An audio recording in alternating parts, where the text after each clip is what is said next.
श्री हनुमान बेनीवाल जी।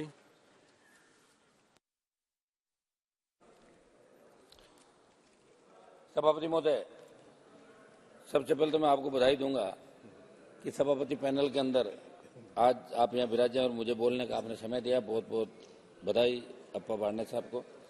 सदन में आज 2023-24 के अनुदान की अनुपूरक मांगों में वर्ष 2021 के लिए अतिरिक्त अनुदान की मांगों पर चर्चा हो रही है। सभापति, इस अनुदान मांगों के माध्यम से 1,29,000 करोड़ रुपए से अधिक के सकल अतिरिक्त व्यय को अधिकृत करने की मंजूरी सदन के माध्यम से मांग की गई है। इस चर्चा को लेकर जब मैं समाचार पत्रों में डिजिटल एडिशन को देख रहा था, उसमें बात सामने आई कि संसद में प्रस्तुत दस्तावेज के अनुसार प्रस्ताव में 58,378.21 करोड़ रुपए का कुल नकदी व्यय शामिल है। अतिरिक्त व्यय में खाद सब्सिडी पर 13,351 करोड़ रुपए का खर्च भी शामिल है। सौज महोदय, चूंकि खाद की सब्सिडी की बात आई तो हम राजस्थान से आते हैं। डीएपी यूरिया को लेके बहुत बार खाद की कमी भी आ जाती है, हम ये बात भी करते हैं, प्रयास सरकार का रहता है, लेकिन फिर भी आए दिन खाद की जितनी सब्सिडी मिल रही थी सब्सिडी में नहीं मिल रही है। किसानों पर लाठीचार्ज की घटनाएं होती है, किसानों पर मुकदमे दर्ज होते हैं। तो मेरी मांग रहेगी कि हर साल उर्वरकों की किल्लत से किसानों को जो समस्याओं का सामना करना पड़ रहा है, मांग के क्रम में आपूर्ति समय पर आप लोग निर्धारित करें ताकि खाद की किल्लत किसानों के सामने और अतिरिक्त सब्सिडी किसानों को मिले। दूसरा मेरा सिंचाई और पेयजल का है। मैं जिस स्टेट राजस्थान से आता हूँ, पंजाब राज्य से राजस्थान की नहरों में सिंचाई का पूरा पानी नहीं मिला। आए दिन आंदोलन राजस्थान के अंदर होते हैं, कई बार किसानों ने सीने पर गोलियां भी खाई और अपने हक और अधिकार की लड़ाई राजस्थान के किसान लड़ रहे हैं। सौदी महोदय, ये रसायन युक्त पानी पीने का पानी है, वो भी पंजाब से राजस्थान के करीब 12-13 जिलों के अंदर आ रहा है और एक ट्रेन चलती है वहां से। उस ट्रेन का नाम है कैंसर ट्रेन, जहां ज्यादातर कैंसर के मरीज आते हैं। वो रासायनिक जो उर्वरक रासायनिक लुधियाना की फैक्ट्रियों का गंदा पानी जाता है इंदिरा गांधी नहर के अंदर, वो पीने का पानी राजस्थान के कई जिलों में जाता है। तो इसके लिए सरकार प्रयास, क्योंकि हम चाहते हैं कि ऐसा प्रयास करें कि उस ढंग से साफ सुथरा पानी राजस्थान के प्रत्येक इलाके के अंदर आए। ये हमारी बड़ी डिमांड है। राजस्थान राज्य के जल विवादों की तरफ भी आकर्षित करना चाहूंगा। वर्ष 1981 में रावी व्यास नदियों के जल बंटवारे समझौते के अनुरूप आज भी राजस्थान को उसके हिस्से का पानी नहीं मिल रहा है। 41 वर्षों से ये बात राज्य सरकारों और केंद्र में रही सरकारों की कमजोर इच्छा शक्ति के कारण लंबित है।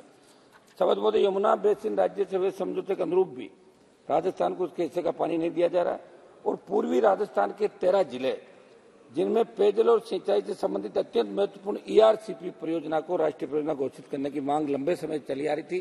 प्रधानमंत्री जब राजस्थान के चुनाव के अंदर गए, उससे पहले भी गए, तब उन्होंने कहा था कि हम जल्दी ईआरसीपी को राष्ट्रीय परियोजना घोषित करेंगे सिंचाई और पीने के पानी की। क्योंकि मध्य प्रदेश सरकार को उस समय हवाला दिया, तो मध्य प्रदेश में बीजेपी की सरकार है, राजस्थान में बन गई, दिल्ली में सरकार है, तो ईआरसीपी का तोहफा बिना राजनीतिक भेदभाव के आपको राजस्थान के 13 जिलों को देना चाहिए, जो एक संजीवनी साबित होगी राजस्थान के उन 13 जिलों में जब भारतीय जनता पार्टी को सबसे ज्यादा वोट विधानसभा के अंदर मिले और लोकसभा के अंदर भी 25 सीटें राजस्थान ने चुन के एनडीए गठबंधन को दी थी। सरकार को मैं ये कहना चाहता हूं कि शासन के नीतिगत निर्णय का लाभ वास्तव में समाज के अंतिम छोर पर बैठे व्यक्ति को मिल रहा है या नहीं, क्योंकि सत्ता पक्ष में बैठे लोगों को ऐसा लगता है कि केवल भाषण में ही बड़ी बातें करने से देश का भला हो जाएगा। किसान, गरीब, मजदूर, रेहड़ी चलाने वाले लोगों हितों का संरक्षण नहीं हो रहा। सौदी महोदय, सेना में प्रवेश लेना हमारे देश में गौरव का विषय माना जाता है। लोग सेना में इसलिए जाते थे रोजगार के लिए नहीं, वो एक जज्बा उनका 62, 65, 71 कारगिल की लड़ाइयां, आजादी से पहले की लड़ाइयां, और जो रेजिमेंट सेना के अंदर बनी हुई है, जाट रेजिमेंट है, आपकी राजपूताना राइफल है, सिख रेजिमेंट है, और हमने और भी मांग करती है गुजर रेजिमेंट बने, आई रेजिमेंट बने, जो जातियां लड़ना चाहती है और नौजवानों के अंदर एक इच्छा होती है कि हम सेना के अंदर जाकर देश के लिए समर्पित होंगे। लेकिन अग्निपथ जो योजना आई उसका हमने बार बार यहाँ विरोध किया और पार्टी मीटिंग में विरोध किया। 4 साल के लिए जो संविदा पे सेना को ठेके पे दिया, मैं इसका विरोध करता हूँ। मैं मांग करता हूँ कि अग्निपथ योजना को सरकार वापिस ले, नहीं तो लोकसभा चुनाव के अंदर इनके गले की ये फांस बढ़ सकता है। ये मेरी मांग सरकार की रहेगी और इसको लेकर हमने लगातार आंदोलन किया, आगे भी हम करेंगे। महंगाई से आम आदमी सभापति महोदय त्रस्त है। पेट्रोल डीजल की बढ़ी हुई कीमतों का प्रत्यक्ष असर महंगाई पर पड़ा। एनडीए की सरकार 2014 के अंदर जब बनी थी, तब ऑयल की कीमतों को देखकर अब तक के सफर पर नजर डालना स्पष्ट हो जाएगा कि सरकार पेट्रोल डीजल की बढ़ी हुई कीमतों को नियंत्रित नहीं कर पा रही है। क्रूड ऑयल उस समय महंगा था, अब सस्ता है, उसके बावजूद बढ़ी हुई डीजल पेट्रोल की कीमतें लोगों को देनी पड़ रही है। मेरी मांग है घरेलू गैस और पेट्रोल डीजल की कीमतों को कम किया जाए, महंगाई कम करने के ठोस उपाय किए जाए। सभापति महोदय, बेरोजगारी देश के अंदर बहुत प्रमुख मुद्दा है। भारत सरकार ने बताया कि 9 लाख से अधिक पद रिक्त पड़े हैं और केंद्र के मंत्रालय विभागों में मेरी मांग है कि सरकार रिक्त पदों के नवीनतम आंकड़े जारी कर जल्द से जल्द नियमित भर्ती के माध्यम से भरने की दिशा में कदम उठाएं। केंद्र एक ऐसी नीति बनाए राज्य सरकारें भी नियमित भर्ती से ही रिक्त पदों को भरे, क्योंकि सरकारी क्षेत्र में बढ़ता निजीकरण देश के युवा वर्ग के लिए चिंता का विषय। सभापति, मेरा एक सुझाव है, जब तक हम सीमेंट फैक्ट्रियों, उद्योगों, रिफाइनरी जैसे क्षेत्र में स्थानीय लोगों को 80% रोजगार देने की नीति नहीं बनाएंगे, तब तक फ्लाइन नहीं रुकेगा और बेरोजगारी जो समस्या समाधान मिलेगा, स्थानीय लोगों को ज्यादा से ज्यादा रोजगार मिले। कुछ मेरी प्रमुख मांगे सभापति महोदय, कर्जे की बढ़ती लागत और फसलों की गैर लाभकारी कीमतों के कारण मेरे प्रदेश राजस्थान सहित देश के विभिन्न राज्यों के किसान कर्जे के तले दबे हुए।